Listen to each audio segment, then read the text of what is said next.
et bienvenue sur Vidéo Club 58. Aujourd'hui, on revient sur la saga Destination Finale. Alors la saga Destination Finale, ça compte 5 films, à qualité plutôt variable, sur lesquels on va revenir. Donc je le rappelle, c'est un top purement personnel. Vous pouvez ne pas être d'accord du tout avec moi sur l'ordre des films, mais en espérant que ça vous plaise quand même. En tout cas, on commence tout de suite le top avec donc le numéro 5, Destination Finale 4.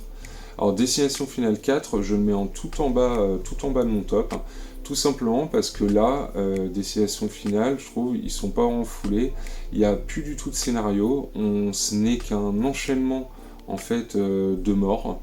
Ils vont trouver une idée, une mort, une toute petite scène, une idée, une mort, une toute petite scène. Vous me direz, c'est pas le cas dans les autres films, j'irai pas à ce point-là.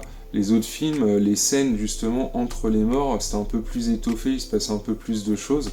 Là, ça va très très vite, les personnages arrivent toujours un peu à la bourre pour prévenir ceux qui devaient sauver, qui de toute façon se font tuer, et vite, il faut aller voir le suivant, sauf que on est déjà à la scène du suivant, et le suivant il meurt, et en fait c'est comme ça pendant tout le film. C'est également le plus court en termes de durée, je pense qu'il est assez significatif, quoi. Et je trouve qu'au niveau invention justement des morts, c'est pas dingue non plus, donc pour tout ça en fait, le jeu d'acteur qui est pas fou, les morts qui sont enchaînés, sans foi ni loi, enfin voilà. Destination Finale 4, moi je le mets immédiatement au fond en numéro 5. En numéro 4, je vais mettre Destination Finale 2. Alors Destination Finale 2, c'est un peu la même chose que je vais lui reprocher que le Destination Finale 4. Je trouve qu'on enchaîne pas mal les morts, le scénario est pas extraordinaire, on sent qu'on a voulu faire une suite très très rapide, même si l'accident principal sur l'autoroute est plutôt impressionnant. Je trouve que les effets spéciaux sont trop visibles. Dans celui-là, ça n'a pas hyper bien vieilli, je trouve, alors qu'il est plus récent que le premier.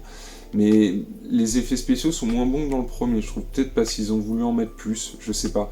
En tout cas, ce deuxième film me touche moins que les autres, et un peu mieux que le 4, parce que le 4 c'était vraiment pour moi du foutage de gueule. Mais voilà, le deuxième, j'y suis pas hyper attaché non plus, même s'il y a des morts sympas dedans. Je trouve qu'on n'est pas au niveau déjà du premier. Donc en numéro 4, Destination Finale 2. En troisième position, je vais mettre Destination Finale 3. Celui qui se passe dans la fête foraine, beaucoup vous en souvenez comme ça. Je trouve que Destination Finale 3 déjà reprenait le même réalisateur que celui du premier, je trouve que c'était pas mal. Et je trouve qu'il a une ambiance en fait, Destination Finale 3 qui est plutôt sympa. Les morts sont quand même plutôt originales dans ce troisième, je trouvais qu'elles étaient un tout petit peu plus recherchées et plus sympas que celles du deuxième. Et c'est un film, j'ai toujours pris du plaisir à le revoir dans la saga. Je trouvais que c'était un épisode très bien fait, bien rythmé, et déjà qui proposait quelque chose vraiment qualitativement de supérieur à justement Destination Finale 2. Donc en troisième position, Destination Finale 3. En deuxième position, je vais mettre Destination Finale 5. Donc Destination Finale 5, c'est le plus récent de la série. C'est pas forcément le plus original, puisqu'on est déjà à 5 films, mais je trouve que déjà l'accident qui survient sur le pont est déjà très supérieur à celle de la course dans l'épisode 4. Je la trouvais plus intéressante au niveau de l'intensité, il y avait plus d'endroits impactés justement par l'accident, ça a apporté plus de perspectives. C'est un film qui a beaucoup joué sur sa 3D aussi au moment de sa sortie, ce qui peut gêner justement certaines personnes encore maintenant quand on voit les effets. Ça lui donne un petit côté daté, je trouve, à ce cinquième film. Mais je trouvais qu'au niveau de l'originalité des meurtres, on était justement revenu à un bon niveau. Je trouvais que c'était plutôt bien trouvé sur celui-là, la manière dont les gens se faisaient rattraper par la mort. Et surtout, de toute façon, c'est pas vraiment du spoil, c'est une saga qui est connue depuis bien longtemps, mais la fin de Destination Finale 5, en fait, raccrocher les wagons avec le début de Destination Finale 1, genre la boucle est bouclée, Et ça, j'ai trouvé que c'était une super idée de leur part. C'était quelque chose de très agréable pour les fans de la série. Et ce fait vraiment de boucler la boucle, en fait, je trouvais que c'était très, très très bien et que de ce fait, on n'attendait pas forcément un Destination Finale 6 qui n'aurait pas forcément été plus intéressant et ni rajouter quoi que ce soit. Donc je trouvais que c'était aussi une prise de risque du studio de s'imposer en fait, d'arrêter la saga là. Donc pour pas mal de petites raisons, Destination Finale 5, je le mets en deuxième position. Et en première position, bah, fatalement, je vais laisser le Destination Finale d'origine, tout simplement parce que le casting était hyper sympa. Ce film me rappelle beaucoup de souvenirs. Il y a un très bon équilibrage justement entre la psychologie des personnages et justement les moments où ils vont être amenés à mourir. On ne connaît pas encore le système justement de la mort, comment ça fonctionne. Dans ce film-là, on ne peut pas vraiment anticiper ce qui va se passer. Et il y a le personnage voilà, du coroner donc, qui est joué par Tony Todd, hein, excellent Candyman, voilà, qui fait son apparition, qui sera le personnage récurrent de la saga.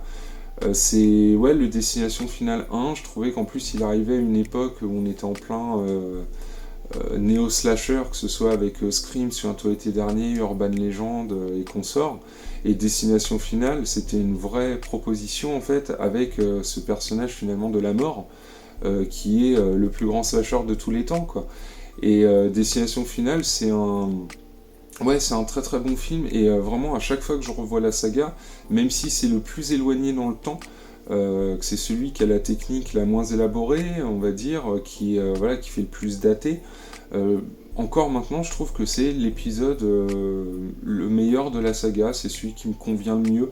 Limite, il n'y aurait pas eu forcément toutes les suites qui ont suivi, je me serais contenté de ce premier épisode, limite je l'aurais peut-être plus surévalué dans la mesure où il n'aurait pas été entaché par d'autres suites, ou des épisodes très moyens comme j'ai pu vous le dire dans cette vidéo.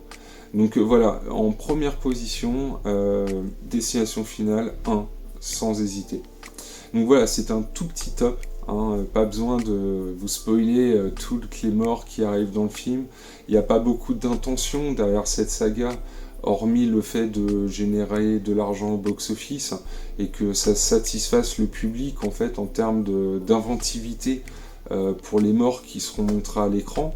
Que les acteurs fassent leur taf, que les réalisateurs restent dans le budget. Là, on est face, voilà, à de la saga de films d'horreur typique. On n'est pas face à une saga comme Alien ou une saga comme les Freddy qui vont avoir des grands réalisateurs derrière en devenir. Voilà, là, on est face à du produit calibré qui ne doit pas tenir son spectateur à distance en fait ou complètement le retourner au point de ne pas pouvoir reconnaître la saga. Et je pense que si on n'a pas à l'heure actuelle de Destination Finale 6 depuis toutes ces années, c'est tout simplement parce que je pense qu'ils ne savent pas comment rebooter en fait cette série, comment trouver une nouvelle idée pour mettre en scène justement ces morts d'ados, comment le faire. Je pense que c'est trop compliqué en fait. Et la solution de facilité par contre serait de faire un remake pur et dur. Et en fait, on se retrouverait juste avec un épisode de plus. Point barre.